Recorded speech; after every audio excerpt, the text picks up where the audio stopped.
प्यार से हम लोगों को लाभान्वित करने की कृपा करेंगे। बोलिए सद्गुरुदेव की जय।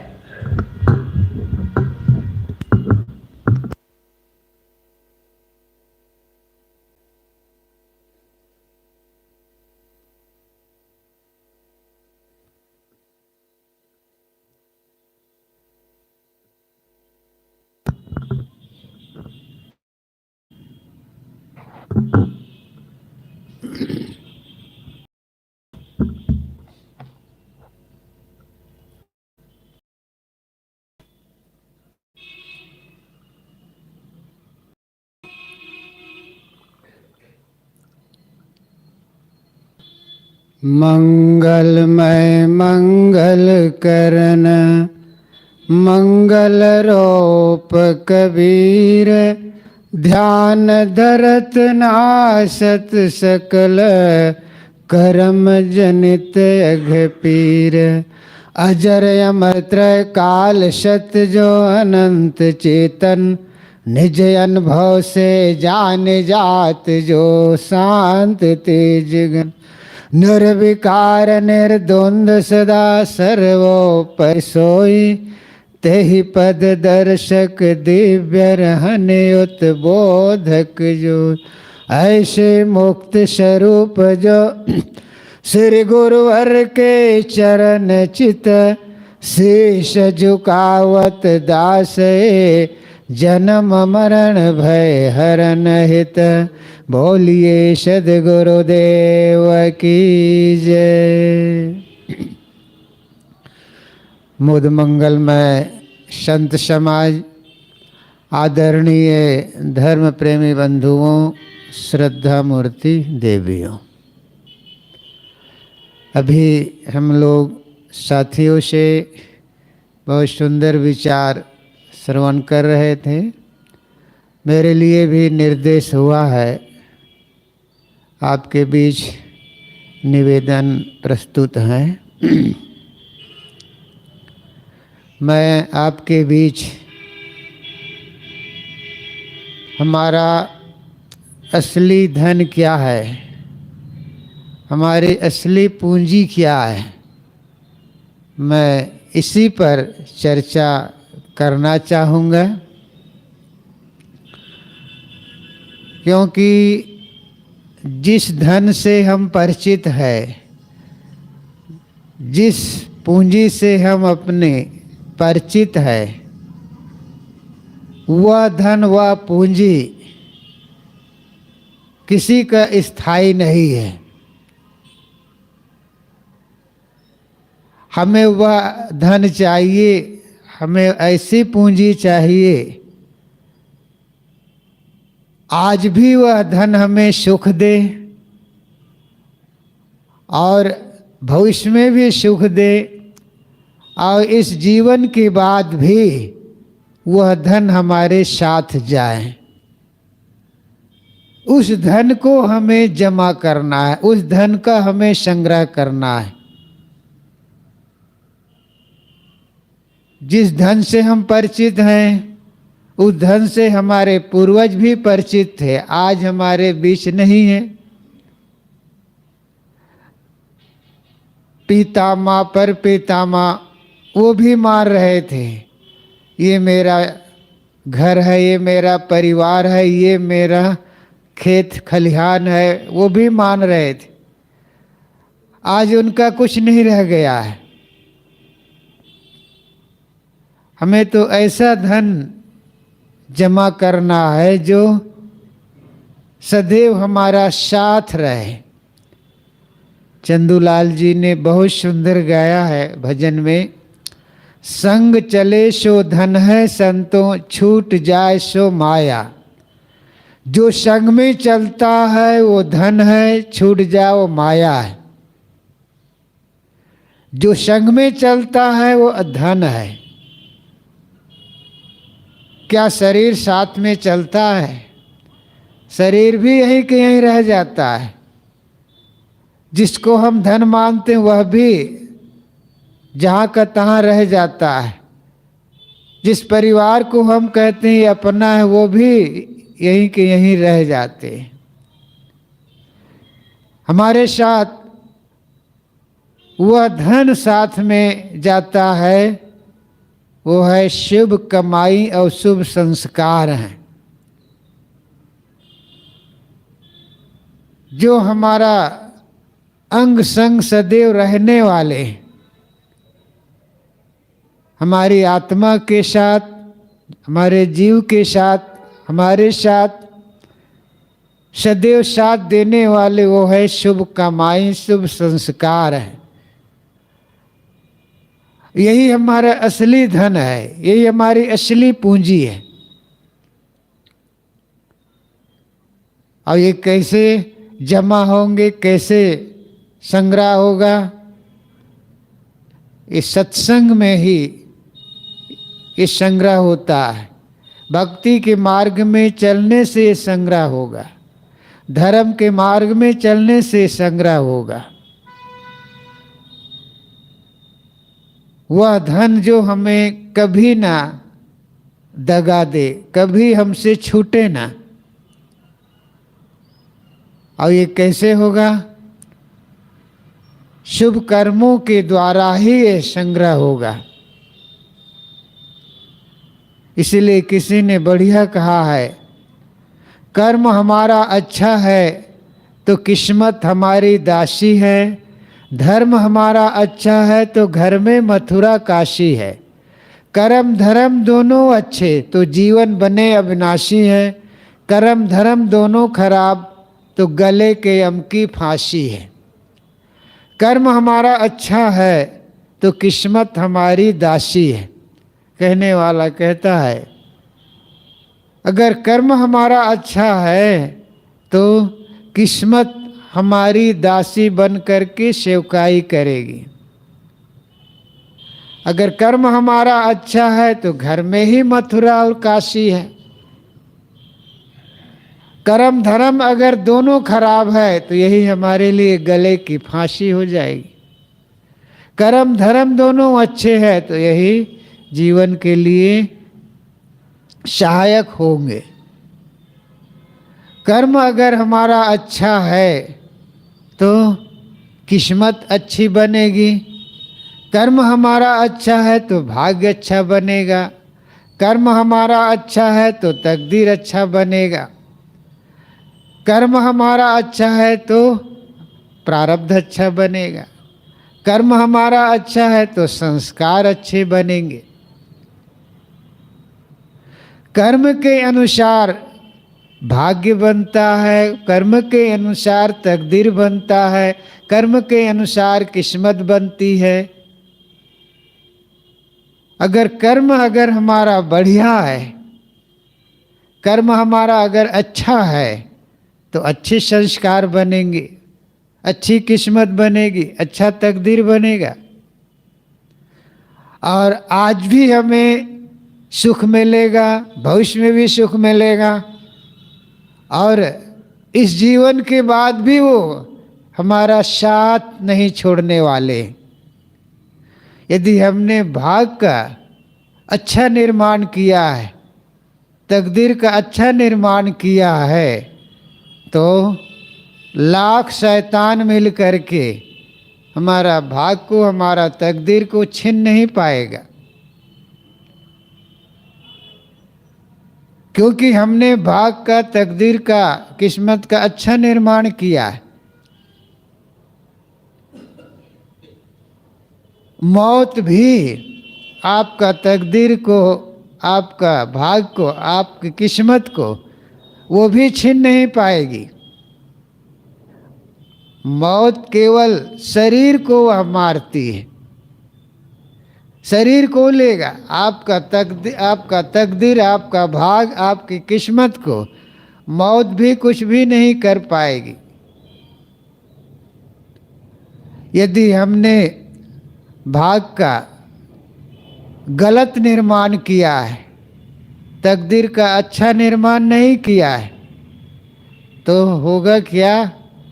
लाख भगवान, लाख शक्ति मिल करके हमें कुछ भी दे नहीं पाएंगे।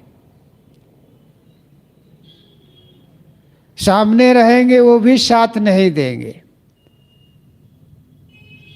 हम लोग रामायण पढ़ते हैं,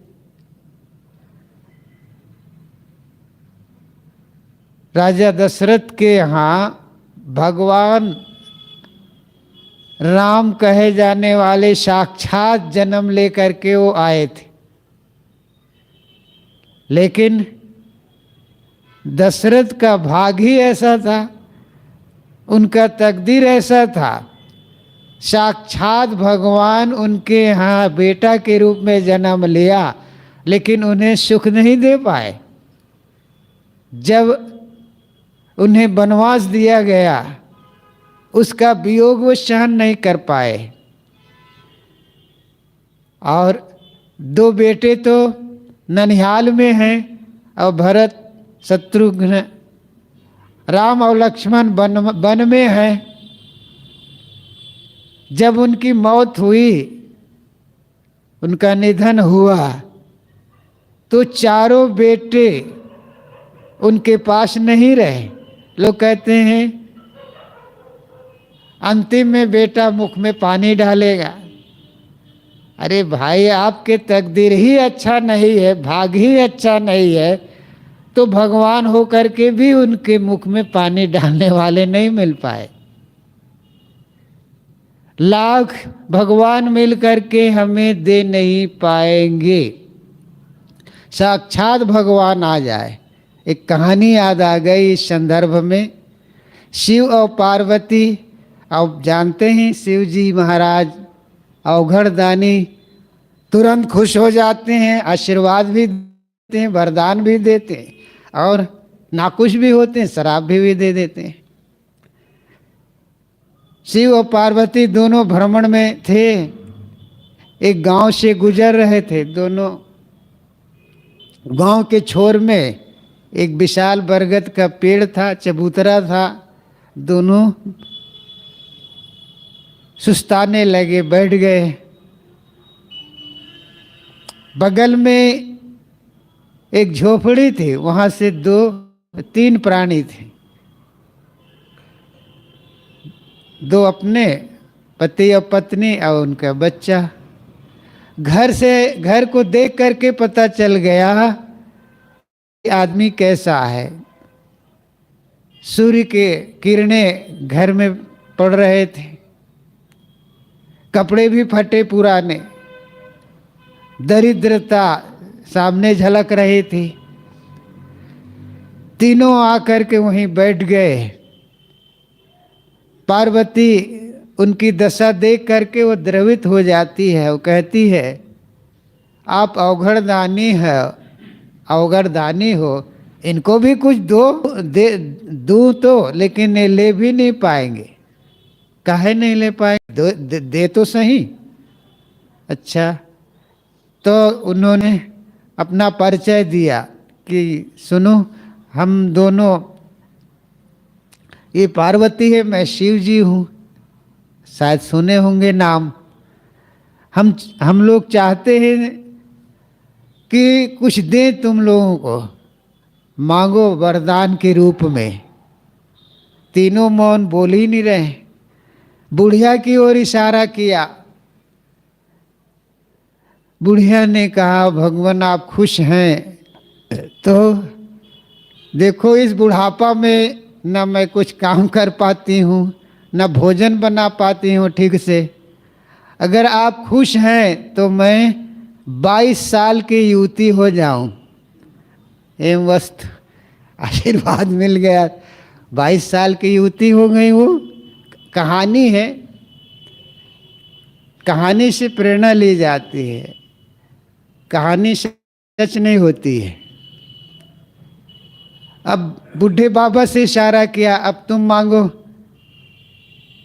बूढ़े बाबा तो वैसे ही क्रोध में आ गया, अब ये मेरे साथ तो रहेगी नहीं, गुस्सा में आ गया। और उन्होंने कहा, गुस्सा में बुद्धि खो जाती है।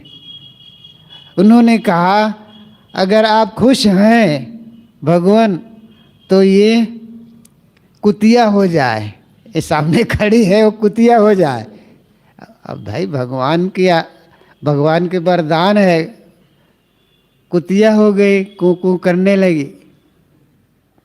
इतने में बच्चा से कहा, बेटा से उनका, तुम मांगो बेटा। बेटा ने कहा, मेरी माँ जैसी थी वैसी हो जाए। तीनों को मुक्तकन से मांगने का आशीर्वाद मिला था, लेकिन मांग नहीं पाए क्योंकि उनका कर्म ही ऐसा था। जो कर्म हमारा अगर अच्छा नहीं है तो लाख भगवान मिलकर के हमें कुछ दे नहीं पाएंगे। कर्म से ही वास्तव में तकदीर बनता है, भाग्य बनता है, किस्मत बनती है, संस्कार बनते हैं, और यही संस्कार हमारे असली धरोहर है। और यही हम अच्छे संस्कार जमा नहीं कर पाते हैं। जो हम करेंगे वही लौट के आएगा। एक कहानी और याद आ गई इस संदर्भ में। एक गांव का आदमी था, गया बाजार, सौदा करते करते बहुत समय लगा, भूख लगी थी। देख रहे थे तिराहे चौराहे पे कहीं होटल तो नहीं है। संजोग से एक चौराहे में एक बोर्ड मिला, लिखा हुआ था, कोई भी इंसान आ करके यहाँ खा सकता है, बशर्ते उसका बिल उनका पोता पटाएगा, उनको पटाना नहीं पड़ेगा। वो तो सोचा बढ़िया अवसर है, अभी मेरा तो विवाह ही नहीं हुआ है, जब होगा तब पटा देगा। घुसा, कुर्सी और मेज लगे हुए थे, इशारा किया, मनपसंद व्यंजन आने लगा, पेट भर खाया, पानी पिया, उठने वाला इतने मैनेजर आया और उन्हें 500 का बिल थमा दिया। उन्होंने कहा, यार आपने बोर्ड में क्या लिख रखा है? उन्होंने कहा, भाई साहब मैं सही लिख रखा हूँ। अरे भाई, आप जो खाए हो ना उसका बिल आपका पोता पटाएगा, लेकिन आपके दादा जो खाया उसका बिल कौन पटाएगा? अरे आपको ही पटाना पड़ेगा। हम कर्म करें और उसका भुगतान दूसरा करे, ये तो हो नहीं सकता है। हमें ही उसका भुगतान करना पड़ता है। जो हम करेंगे वही हमें लौट करके मिलना ही मिलना है। आदमी भविष्य की आशा में लगा रहता है। गंगा में नहा ले, मंदिर में जाएंगे तो पाप हमारा कट जाएगा। एक कटने वाला नहीं है। जो हम करेंगे वही लौट के आएगा। जो खेत में बोएंगे वही लौट करके आएगा, वो जाएगा नहीं। एक कहानी और याद आ गई। एक राजा ने 3 सिपाहियों को 3 झोला दिए और ये कहा कि अमुक तारीख को आप लोगों को मेरे ही बाग से फल, मौसम का फल तोड़ के लाना है। तीनों को दे दिए, अपने तीनों घर लौट आए। निश्चित तिथि पे 1 दिन के पूर्व उनके बाग में गए राजा के और फल चुनने लगे। एक सावधानी से चुना, बढ़िया से बढ़िया चक चक करके झोला भरा फल को। दूसरा असावधान रहा, अरे राजा कहाँ तक देखेगा, जो बना पक्का वो कच्चा, जो बना भर लिया। तीसरा और नादान था, पत्ता लकड़ी भर लिए, कुछ गिरा हुआ फल और ऊपर से बढ़िया फल भर लिया। निश्चित तिथि पे तीनों आए, तीनों के ऊपर केस चालू था। 1 महीना के लिए जेल तीनों को सुना दिया गया और सिपाही से कहा, इनको 3 कमरों में बंद कर दो और जो इन लोग झोला में जो फल लाए है ना वही खाना है और बाहर से खाने को नहीं मिलेगा। अब तीनों को 3 कमरों में बंद कर दिए गए और तीनों को कहा अपना अपना झोला ले जाओ। अब तीनों अपना अपना झोला ले गए, 1 महीना तक बंद। एक तो खाता रहा, 1 महीना तक जिंदा रहा, स्वस्थ रहा। दूसरा कच्चा ओदा पक्का जो भरा था खा रहा था और बीमार होके निकला। जैसे 40 लोग सुरंग में फंस गए थे, बीमार होके निकला। तीसरा आदमी 2-4 दिन के बाद बिना खाए पिए 1 हफ्ता में वो जय श्री राम। ये तो उदाहरण हुआ। सिद्धांत है कर्म प्रारब्ध राजा के द्वारा हमें ये अंतःकरण रूपी झोला मिला हुआ है, ये मनुष्य शरीर रूपी झोला मिला हुआ है। अब इसमें हम क्या भर रहे हैं, अपने अंतःकरण रूपी झोला में क्या भर रहे हैं, हमको स्वयं निर्णय लेना है। अगर हमने गलत भरा है उसका परिणाम तो गलत आएगा। गलत अगर हमने भरा है अपने अंतःकरण रूपी झोला में तो उसका परिणाम गलत ही आएगा। मैं प्राय उदाहरण दिया करता हूँ महाभारत का। महाभारत में कौरव और पांडव दोनों चचेरे भाई तो हैं, लेकिन राज्य के लिए दोनों आपस में लड़ गए। कौरव की हार हुई, पांडव की विजय हुई। अब राजगद्दी की बात आती है तो महाराज युधिष्ठिर स्वीकारते नहीं है, क्योंकि 18 दिन के युद्ध में जो छल छद्म करके उन्हें विजय मिली थी उसका संस्कार उन्हें स्वीकार नहीं करा रहे। वो क्या कह रहे हैं, महाभारत पढ़ करके आप देख सकते हैं। वो क्या कह रहे हैं, मैं अपने सुहृदों का द्रोही और अविवेकी हूँ, वैसे वैसे श्रेष्ठ सुहृदों का वध करके अब मुझे जीवन राज अथवा धन से कोई प्रयोजन नहीं। हमने शूरवीर को मारा और पाप किया और अपना ही देश का विनाश किया। शत्रुओं को मारकर हमारा क्रोध तो दूर हुआ, परंतु मैं शोक से निरंतर घिरा रहता हूँ। अर्जुन, हम लोग विष्णुवंशी अंधक वंशी क्षत्रियों की नगरी द्वारका में भीख मांगते हुए जीवन निर्वाह कर लेते तो आज अपने कुटुंबियों का निर्वंश करके इस दुर्दशा को प्राप्त न होती। महाराज युधिष्ठिर किस प्रकार विजय पा लेने के बाद वो मना संताप में डूबे हुए। महाभारत में अनेक जगह ऐसे ही ढंग से प्रसंग आया है।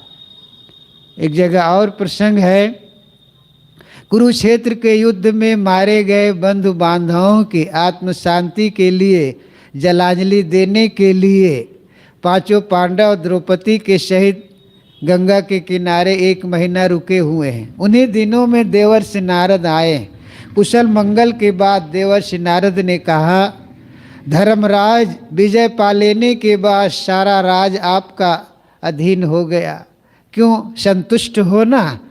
तब महाराज युधिष्ठिर ऊंधे स्वर में क्या कह रहे हैं, यह बात भगवान सच है। विजय पा लेने के बाद सारा राज मेरा अधीन तो हो गया, लेकिन मैं इस विजय को महापराजय ही समझता हूँ, जिसमें अपने ही बंधु बांधव मारे गए, जिसकी प्राप्ति के लिए मैं अपने प्यारे पुत्रों की बलि चढ़ानी पड़ी, उसे विजय कैसे कहा जाए? मुनिवर, अपने ही भाई दानवीर कर्ण को शत्रु समझकर मार डाला। राज के लोभ में पड़कर मैंने घोर पाप कर डाला। जिस विज्ञा का पालन करते हुए हम लोगों के प्राणों की भीख दी थी, आज हम भाई को हमने अन्याय से मारा। आप ही बताइए, मुझसे बढ़कर नीच और दुरात्मा कौन होगा? आप संतुष्ट होने की बात पूछते हैं। मेरा हृदय जिस व्यथा से भरा हुआ है उसे कह पाना कठिन है। महाराज युधिष्ठिर किस प्रकार वे व्यथा में है, किस प्रकार वे मना संताप में डूबा हुआ है। इस संदर्भ में मुगल सम्राट औरंगजेब का भी उदाहरण दिया करता हूँ। इतिहास में नाम आता है मुगल सम्राट औरंगजेब।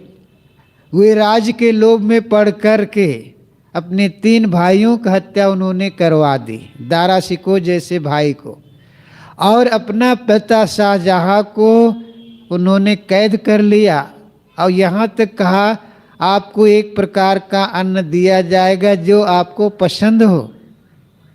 उन्होंने कहा मुझे चना दे दो, चना दिया गया। और 90 साल की उम्र तक मुगल सम्राट औरंगजेब अपने किसी बेटे को गद्दी नहीं सौंप रहे हैं। महाराष्ट्र के जंगल में युद्ध के लिए वो तैनात हैं। अंत में वो खत लिखता है अपने बेटों को, कि मैं अकेला आया था और अजनबी की तरह वापस जाता हूँ। मैं जितना दिन राजकाज में बिताया केवल मुझे दुख ही मिला, सुख मिला नहीं। जिंदगी बेशकीमती मिली थी, मैंने यूं ही बिता दी। जीवन क्षणिक है, अतीत भूतकाल तो गुजर गया, भविष्य की कोई आशा नहीं। अब मुझे अपनी आखिरत की चिंता है। दंड पाने से घबरा रहा हूँ, यद्यपि अल्लाह मेहरबान है, फिर भी जो मैंने किया इसलिए घबरा रहा हूँ। जो मैंने पाप किया है, जो मेरी से गलती हुई है, उसका परिणाम तो मेरे साथ जाएगा। खाली हाथ आया था, अब गुनाहों का भार लेके जा रहा हूँ। अल्लाह को क्या मुंह दिखाऊं, इस डर से मैं कांपता हूँ। बताइए, इतना बड़ा बादशाह होते हुए अगर गलत किया है तो उसका परिणाम तो गलत आएगा ही आएगा। तो हमारा असली धन क्या है? हमारा असली धन है वो है शुभ कमाई है, शुभ संस्कार है। हमें ऐसा धन संग्रह करना है जो हमें आज भी सुख दे, आगे भी हमें सुख दे। वो धन है, वो सद्गुण है, वो धन है शुभ कमाई है, वो धन है शुभ संस्कार है। अगर ये धन आपने हमने जमा किया तो हमारे लिए वह भविष्य के लिए वह सुख देगा। सद्गुरु और संतों को हम क्यों पूजते हैं? अच्छे संस्कार के नाते। देखिए आसपास तमाम चित्र लगे हुए हैं, इनको हम क्यों देखते हैं? मन मगन होता है। ये हमारा कोई दादा काका मामा चाचा नहीं, लेकिन शुभ कमाई और शुभ संस्कार के बदौलत आज देखो इन लोगों का चित्र टंगा हुआ है, देखते ही हमारा मन प्रसन्न हो जाता है। इसलिए हमारा असली धन है शुभ कमाई है, शुभ संस्कार है, और अच्छे कर्मों से ही ये संग्रह होंगे। जो करेंगे वही हमारे सामने लौट करके आएंगे। मैं शुरुआत की अपनी बात, हमारा असली धन क्या है, हमारी असली पूंजी क्या है? वो है शुभ कमाई, शुभ संस्कार, और ये हमारा असली धन है। न बेटा साथ देगा, न शरीर साथ देगा, न धन साथ देगा, साथ देगा शुभ कमाई और शुभ संस्कार देगा। ये हमारा असली धन है। समय पूरा, यहीं पर अपनी बात विराम देता हूँ और चलते चलते एक भजन भी आपको मैं सुनाता हूँ। जो अभी तक मैंने कहा है उस संदर्भ में हमारे संत ने बहुत सुंदर खाका खींचा है। अपने कर्मन के लेखनिया भोगे कपरी, भैया भोगे कपरी, भैया भोगे कपरी। अपने कर्मन के लेखनिया भोगे कपरी। तुलसीदास मानस में लिखते नहीं सुख दुख कर दाता। तुलसीदास मानस में लिखते नहीं सुख दुख कर दाता। निज कृति कर्म भोग को भोग कहते लक्ष्मण भ्राता। भैया नाक की कटनिया भोगे कपरी, भैया नाक की कटनिया भोगे कपरी। अपने कर्मन के लेखनिया भोगे कपरी। शूर्पणखा की नाक काट ले तिसका फल है अगारे। शूर्पणखा की नाक काट ले तिसका फल है अगारे।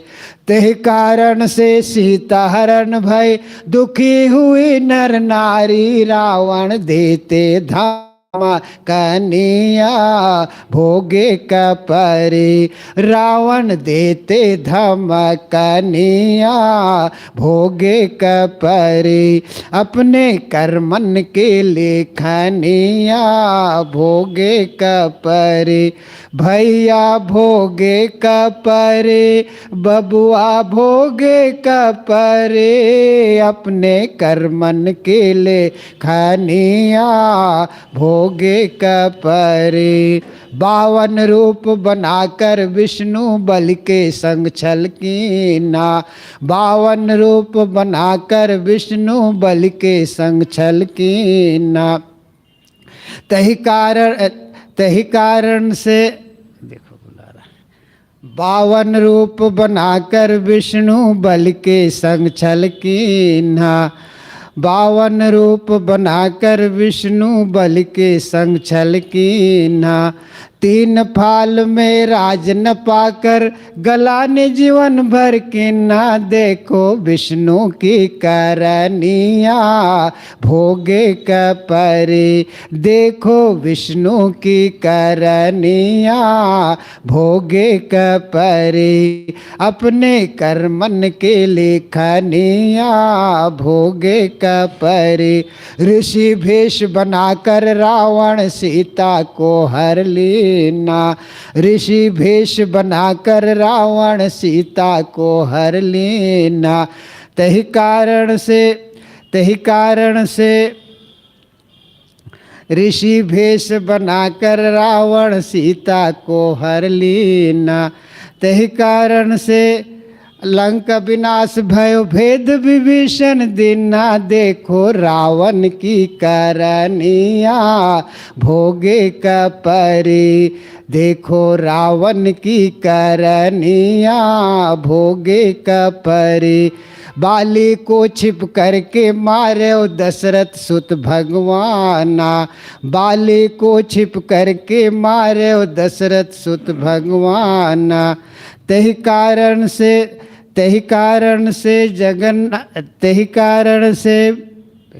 बहुत दिन गाव रहा है।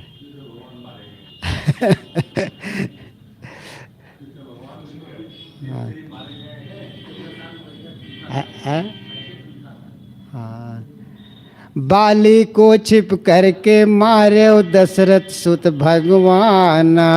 अवध निवासी ताना मारे, एकदम भूल गया जी। श्री कृष्ण जी शिशुपाल के लिए 9 भुजा उखाड़े। श्री कृष्ण जी शिशुपाल के लिए 9 भुजा उखाड़े। तही कारण से जगन्नाथ में बैठे हैं ठुनठारी। देखो कृष्ण की करनिया भोगे कपरे। अपने कर्मन के लेखनिया भोगे कपरे। दियो चीर दुर्वासा ऋषि को द्रौपदी धर्म के अधिकारी। दियो चीर दुर्वासा ऋषि को द्रौपदी धर्म के अधिकारी। तही कारण से चीर घट्यो नहीं खैंच दुशासन हारी। पांडव देखें सब करनिया भोगे कपरे। अपने कर्मन के लेखनिया भोगे कपरे। कर्मक नियम सभी के सिर पर राजा होया योगी। कर्मक नियम सभी के सिर पर राजा होया योगी।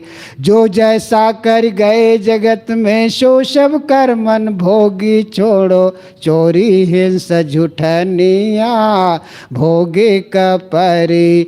अपने कर्मन के लेखनिया भोगे कपरे। सुधार दास कर जोर कहत है सुनिए प्यारे भाई। अब की पासा पड़े नहीं फिर 84 गोता खाए। चारे खाने के 2 खनिया भोगे कपरे। अपने कर्मन के लेखनिया भोगे कपरे। बोलिए सद्गुरुदेव की जय। अभी हम लोग आदरणीय संत श्री कृपाशरण साहिब जी के बहुत सुंदर विचार और अंत में भजन श्रवण किए। आप सब समय निकालकर इस ठंडी में आए, संतों के विचारों से लाभ उठाए, इसके लिए कबीर मंदिर की ओर से अनेक अनेक शुभकामना। और साथ ही 2023 आप हम